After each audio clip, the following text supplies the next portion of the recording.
പ്രമാണിച്ച് ഒരു ചരിത്ര പ്രദർശനം. മർച്ചന്റ് നേവി ക്ലബ് കോഴിക്കോടും ആർക്കിയോളജി ഹെറിറ്റേജ് ഗ്രൂപ്പും സംയുക്തമായി സംഘടിപ്പിക്കുന്ന സ്വാതന്ത്ര്യ സമര ഓർമ്മകൾ സമ്മാനിക്കുന്ന ചരിത്ര പ്രദർശനം KLF വേദിയിൽ വേറിട്ട കാഴ്ചയാകുന്നു.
TC ബുക്സിന്റെ ലിറ്ററേച്ചർ ഫെസ്റ്റിവൽ ഇവിടെ നടക്കുന്നുണ്ട് കോഴിക്കോട് ബീച്ചിന്റെ. അതോടനുബന്ധിച്ച് ഇപ്പോൾ നമ്മുടെ മർച്ചന്റ് നേവി ക്ലബ് കോഴിക്കോട് 1978 മുതൽ പ്രവർത്തിക്കുന്ന മർച്ചന്റ് നേവി ക്ലബ് കോഴിക്കോടാണ്.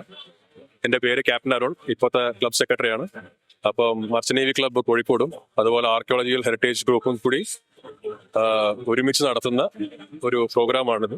സ്വാതന്ത്ര്യ സമരത്തോടനുബന്ധിച്ചിട്ടുള്ള ചരിത്ര പ്രദർശനവും അതുപോലെ നമ്മളെ വിട്ടുപോയ ജ്ഞാനപീഠ ജേതാവായ നമ്മുടെ MT വാസുദേവൻ നായർ സാറിന്റെ ഒരുപാട് അനുഭവങ്ങളും അതുപോലെ എല്ലാം വിമർശിക്കും എന്നാണ് പറയുന്ന നമ്മളെ പേപ്പർ കട്ടിങ്സും പുള്ളിയുടെ ബുക്സും അതെല്ലാം പ്രദർശിപ്പിക്കുന്നുണ്ട്.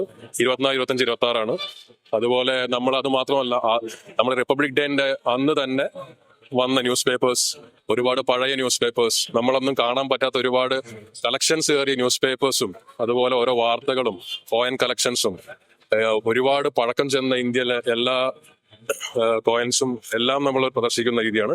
എല്ലാവർക്കും വരാം, ഇത് ഫ്രീ ആണ്. മർച്ചന്റ് നേവി ക്ലബ് കോഴിക്കോട് നമ്മളെ ലയൺസ് പാർക്കിന് തൊട്ടടുത്തുള്ള ബീച്ചിൽ തന്നെ നേരെ നമുക്ക് മുന്നോട്ട് കയറാം. എല്ലാം ഫ്രീ ആണ്. എല്ലാവരും വരിക. ഈ ഒരു പ്രദർശനം ഭംഗിയായിട്ട് വിജയിപ്പിക്കാൻ നമ്മൾ ആഗ്രഹിക്കുകയാണ്. അപ്പൊ നിങ്ങളെല്ലാ സപ്പോർട്ടും വേണമെന്ന് ഞങ്ങൾ വിനീതമായി